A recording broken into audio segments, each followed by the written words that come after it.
Hey guys, Drifter here, welcome to Overwatch In Depth. In today's episode, we're going to be taking a look at Pharah, who is the unquestioned queen of the sky. She's the annoying lady that likes to hover above you, dump rockets down your throat, ult in your face to blow you and your teammates into oblivion, and perhaps her most deadly attribute is the ability to hit you with direct rocket hits from angles that you didn't even think were possible and areas that you didn't even know were in the game because you're not able to fly, kind of like she is.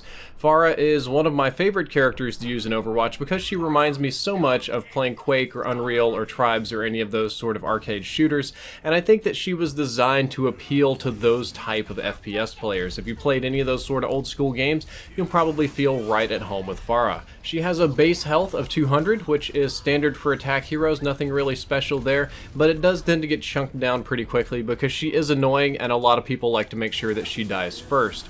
Her primary weapon, and really only weapon, is the rocket launcher. It fires a single rocket in a direct straight line. You have a magazine of 6. Each one of these rockets will have a splash damage of 80 if it hits relatively close, and decreased down to 30 at a distance. If you hit yourself with a rocket, it's always going to deal a flat 40 damage, just in case you want to rocket jump or you want to shoot somebody point blank. You have that sort of mental note if you can afford the 40 health, and the radius is 3 meters, giving it a 6 meter diameter. It's pretty similar in nature to Soldier 76's Helix grenades. It's not the biggest radius, but it is significant, and you will definitely get a lot of hits out there at that 30 damage range. However, perhaps the best part about the rocket launcher is the direct hit damage is 120, and the projectile speed is pretty fast. 120 damage a shot is very high for Overwatch. It allows you to put a lot of damage on the healers, on the DPS characters, and even a significant amount of damage onto the tanks. As a matter of fact, one magazine of direct hits, which would be all 6 of them with Pharah, can kill a Roadhog, which I count as being impressive. And my overall recommendation on how to use the rocket launcher is to go for as many direct hits as possible. They're by far the best. You're going to deal 50% bonus damage compared to even the best you'll get with Splash. It's a good habit to try and hit your opponents directly. Just, I don't know, it helps your aim. And it makes you look awesome when it pulls up and it shows that you've got over 100 direct hits at the end. However, don't be afraid to go for splash damage. Getting splash damage is much better than getting no damage whatsoever. The other interesting stats is that it fires at 66 rounds per minute, or basically 1 shot per second, and it takes 1 second to reload. So your overall rocket launcher downtime is pretty minimal, and you can pretty much pump out 1 rocket per second. Her next ability is Concussive Blast. It's treated as a weapon. It's your E ability by default, but I bound it to right click because I found it easier. It's a blast that deals no damage whatsoever, not even 1, not even if it direct hits, so don't let anybody tell you anything silly like that. But it has a huge 8 meter knockback radius. When you hit somebody with this, you're almost always going to split the team apart to push them really far away. It's kind of like a super Lucio boop. It is extremely powerful. I don't use it as much as I should. I think this is my biggest weakness with Pharah, is that I'm not as apt on the Concussive Blast as other players. However, the cooldown is fairly slow at 12 seconds, so I would try not to waste it. My overall recommendation is that you try to use it to either split up tanks and healers from their teams to push people off the map, or if you're desperate, you can actually use it on yourself for either an escape or for a little bit of extra jump distance or height if needed. So we've talked about her damage and her weapons. Let's talk about her passive and her flight abilities. Her passive is Hover, and it has a duration of 2 seconds. If you hold down the spacebar or PC or jump on console, it'll slowly lift you upwards and give you some degree of flight for 2 seconds. Its cooldown is 2 seconds, and the cooldown start is very fast after you let go. So with a little bit of timing, you can stay in the air almost indefinitely. This goes very well with her other ability, which is Jump Jet, bound to shift by default on PC. It is a straight 20 meter vertical boost that just straight up in the air, and it has a 10-second cooldown. Cooldown's a little high on this one, so I try to save the Jump Jet for desperate measures. I would rather take the stairs or just use my hover to climb a little bit and then slowly drop down on people. You see a lot of noob Pharahs just spam the Jump Jet every single time it becomes available, but the Jump Jet's kind of like a lifeline because it'll also push you out of the line of sight of most of the enemies in the game, so do hold on to it and don't waste it. And I would like to say that a good Pharah almost never has to touch the ground. You can basically fly. If you time your abilities enemies right, if you land on the light poles and the ledges and you use your jump jet and do everything just right, you don't have to touch the ground very much. It's almost like having the ability to fly. Now let's talk about the fun part of Pharah, the one that almost all of you are familiar with, Justice from Above. She fires 90 rockets over 3 seconds with her ultimate, which is called Barrage.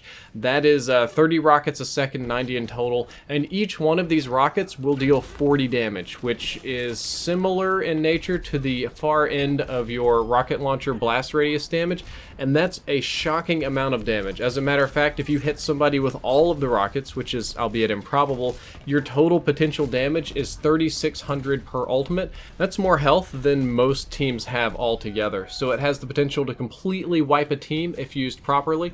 The rockets spread out in a semi-conical fashion, so they're much more condensed up close than they are far away, so if you're shooting it far away you'll miss a lot. However, if you're too close you can hurt yourself, and you do make yourself vulnerable, because while the projectile speed is the same as your normal rocket shots, you are immobilized while firing. She kind of has to use her thrusters to stabilize herself in the air, and you become a turret for 3 seconds. It is an extremely risky move. A lot of times I wait for Pharah's to ult just so that I can dump Helix rockets in them, snipe them in the head. I eat their whole ultimate when I'm D.Va.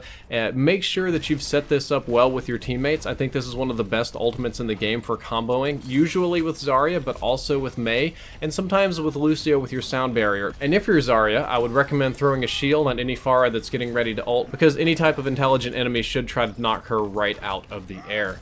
When it comes to what I think about her and how she should be used, I think Pharah is one of the best heroes to use on console because she's flying, because the way her abilities work, and because of the way people aim on console. She's naturally got an advantage. Sticks are better for flying, buttons are better for jumping than they are keyboard for PC, and also on console people can't use the hit scan heroes like Soldier 76 and McCree or Widowmaker to the same ridiculous degree that they do on PC, so you naturally have a slight advantage with Pharah. I'm not saying they can't aim, I'm just saying that they aim better on PC, so Pharah's not as good. However, she's still very good on PC, especially in lower elo matches. Pharah can make or break an enemy team if she can't be dealt with. That's why I play a lot of Soldier. I make it my job to make sure that she dies. Pharah is hard countered by Widowmaker, Soldier 76, and McCree.